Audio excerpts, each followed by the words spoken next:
저희가 이제 검찰 개혁 얘기도 계속 하고 있고 아까 내가 뭐 검사했다 이런 얘기도 윤석열이 했지만은 그야말로 윤석열이 검찰 독재 정권 그걸 연장하고 계속해서 이어가기 위해서 내란을 저지른 게 아니냐 예. 볼 수도 있는데 네. 주제를 바꿔서 이제 선 기자 관심을 가지고 취재온 사안 네네. 1975년 간첩 사형수로 몰렸던 김태열 씨의 이제 유족이 네. 사형 선고 50년 만에 무죄를 받아냈다고요? 네.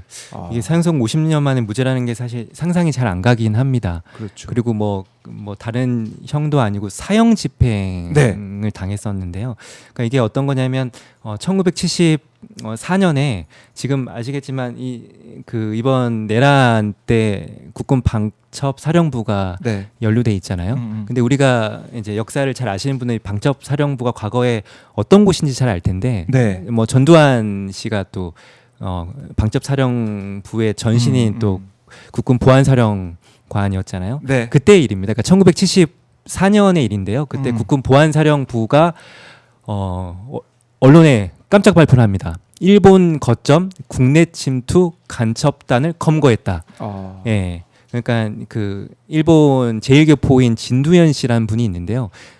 그분을 정점으로 한 간첩단이 네. 북한의 지령을 받고 반국가 활동을 했다. 그 당시 얼마나 서슬퍼런 시기였습니까? 네, 그런 걸 발표를 했고 네. 그래서 실제로 17명이 처벌을 받았는데요. 그중에 4명 정도가 사형 판결을 받았습니다. 근데 그중에 2분은 실제로 사형 집행이 돼서 돌아가셨고요. 두 분은 다행히 이제 무기징역으로 감형이 돼서 나오셨고 네. 또 한 분 같은 경우는 징역형을 받았는데 그 교도소 내에서 어떤 재소자로부터 폭행을 당해서 네, 교도소에서 죽은 사건이 있었는데요. 예. 근데 이 사건이 몇 년 전부터 그 이제 피고인의 유족들이 예, 재심을 청구해서 받아들여지면서 네. 계속 무죄 판결이 나오고 있는 상황이었습니다. 근데 이제 그 사형 집행이 2분 당하셨다고 말씀드렸는데 네. 한 분이 이번에 이제 지난 주에 무죄 판결이 난 김태열 씨라는 분이거든요. 예, 그래서 이분의 유족들, 이분의 그 와이프분이 살아 계세요. 구순이 되시는데 예, 그분은 못 오셨고 이제 삼남매라고 하니까 좀 어리다고 보이는데 이제 다들, 60대 되시는 네. 분들이에요. 그분들이 재심 청구해서 이번에 무죄 판결이 나온 거죠. 50년 만입니다. 50년 만에 무죄를 받아냈다. 네네. 그러니까 재심 과정에서 이제 보면은 위법 수사, 뭐 불법 구금, 가혹행위 속에서 이뤄진 네. 자백이었다라는 게 또 그쵸. 확인된 거죠. 왜냐하면 이 사건은 결국에는 뭐 그 당시에 고문, 구타, 가혹행위로 자백으로 만들어진 사건이 대부분이잖아요. 이 사건도 자백이었고, 네. 근데 재심하면서 그 당시에 자백이 다 허위 자백이었다 이런 주장을 했었고, 다행히 그 증거들이 많이 남아 있었습니다. 그러니까 우선은 보안사령부라고 말씀드렸는데 보안사령부는 군인을 대상으로 수사하는 곳이잖아요. 근데 네. 이분들은 다 민간인들이었습니다. 민간인. 그래서 위법 수사라는 거고요. 네. 그리고 또 방금 이제 저희가 윤석열 씨 체포영장 구속영장 말씀드렸는데 체포영장 구속영장 없이 보안사령부 데려가서 고문하고 수사했습니다. 위법 수사인 거죠. 그리고 이제 그 당시에 이제 피고인들이 뭐 그때도 재심을 청구했었어요. 네. 안 되긴 했었는데 그 과정에서 실제로는 내가 가혹행위를 당했다. 보안사령부에서 가혹행위를 당해서 법정에서는 내가 제대로 못했다. 왜냐하면 보안사령부 수사관들이 검사 앞에서 또는 법정에서 보안사에서 했던 말과 다르게 하면 너 다시 끌려올 줄 알아? 이런 말을 들었다는 거예요. 그러니까 법정에서도 말 못했고 검사 앞에서도 그렇고 근데 또 검찰에서도 구타 가혹행위를 당했다는 증언도 했었거든요. 그래서 이제 이번 판결도 쉽습니다. 그러니까 그 당시 검사 법원에서 했던 자백은 다 인정할 수 없다. 그럼 자백으로 이뤄진 간첩단 사건이니까 네. 이제 다 무죄 판결이 나왔고 이게 처음이 아니고 다른 피고인들이 이미 다 무죄를 계속 받고 있는 상황입니다. 네. 그렇군요. 이게 이어지고 있는 걸 보면 결국 당시에 징역형을 구형했던 검찰의 어떻게 보면 흑역사라고 할 수 있고, 그렇죠. 검찰이 제대로 기능을 못한 이것도 이제 볼 수가 있는데, 그 이번에도 그 이제 법정에서 예. 선고를 하고 판사가 사과를 했습니다. 예, 위로를 드린다. 왜냐하면은 이분들이 50년 동안 간첩의 자녀로 삶이 어떻겠습니까? 제가 이제 사진 한 장 남겨도 되겠습니까? 했더니 네. 이제 눈물 흘리면서 죄송하다고 그동안의 시간이 너무 힘들어서 사진 한 장 찍을 수가 없다라고 하더라고요. 그런 상황이었고 예. 판사는 사과했거든요.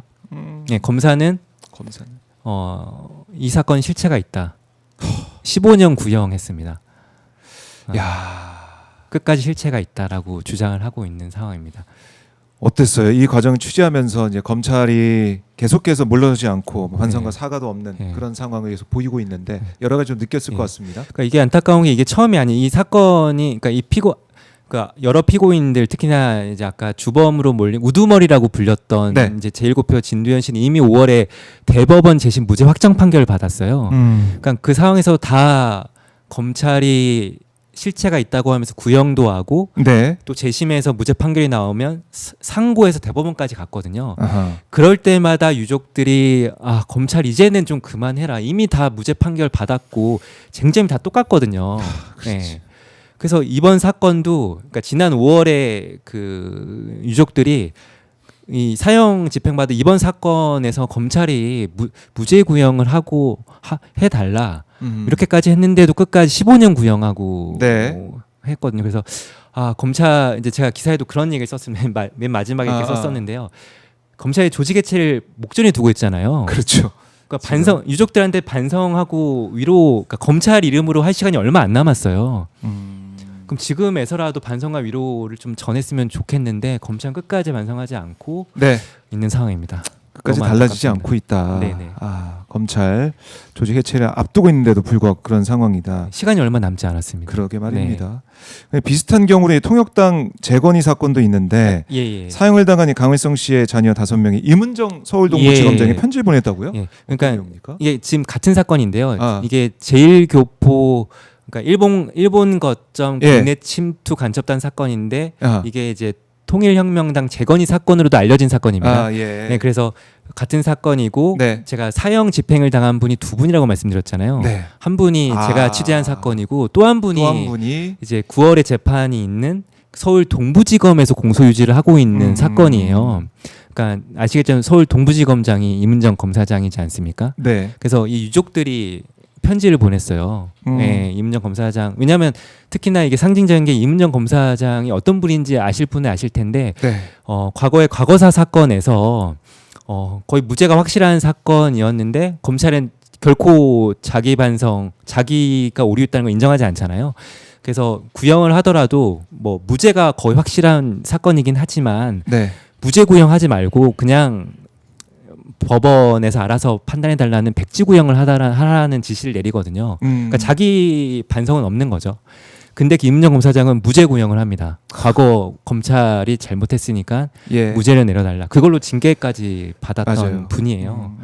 근데 하필이면 임은정 검사장이 있는 이 동부지검에 네. 이 무죄가 거의 확실시돼. 왜냐하면 뭐 계속 무죄가 나오고 있고 공범들 또는 특히나 우두머리 지목된 분이 대법원 재심 무죄 확정 판결을 받았어요. 네. 쟁점도 똑같습니다. 누가 보더라도 무죄가 거의 확실시 되는데요. 동부지검에서 공소유지를 하고 있잖아요. 네, 그래서 유족들이 무죄 구형을 해서 이 사건이 빨리 끝나기를 특히나 그 편지 내용을 보면 좀 안타까운 부분들이 많더라고요. 그 당시에 어떻게 그 당시에 이제 사형 집행 전날 아버지를 보지도 못했고 면회도 안 됐고 가장 안타까운 건 그 아버지의 시신을 데리고 이제 고향으로 내려왔는데 아버지의 형제들조차도 외면할 수밖에 없었다. 뭐 그 당시가 이제 어떤 상황이었습니까? 그런 부분들 얘기하면서 이제 임은정 네. 검사장한테 편지를 보낸 상황이고 아. 이제 임은정 검사장 이제 이끌고 있는 동부지검의 이제 검사들이 공소유지를 어떻게 할지 구형을 어떻게 할지가 이제 9월 중순에 재판이 있거든요. 그때 이제 나오기 때문에 그것도 좀 관심의 대상이 될 것 같습니다. 그렇습니다. 그것까지 뭐 지켜봐야 될 것 같고 임은정 지검장이 네네. 어떤 결정할지 좀 봐야겠네요. 예. 예. 혹시 아직 입장을 내놓거나 그런 건 아니죠? 네, 이 아직은 사안에 있어서? 아니고요. 뭐 예. 9월 19일 정도의 재판이 그때 이제 동부지검 검사가 구형을 할 텐데요. 다행히 좋은 시그널 같은 경우는 제가 그 변호인들과 소통하고 있는데 그 이제 동부지검 검사가 이제 변호인한테 연락해서 네. 뭐 이런 것들 좀 물어보고 증거 관계들을 물어봤다고 하더라고요. 그동안은 일절 그런 게 없거든요. 네. 네. 그래서 알겠습니다. 좀 관심을 가지고 있는 것 같습니다. 예. 좋은 결과 나오기를 정말 바로 잡혀지기를 다시 한번 바라겠습니다.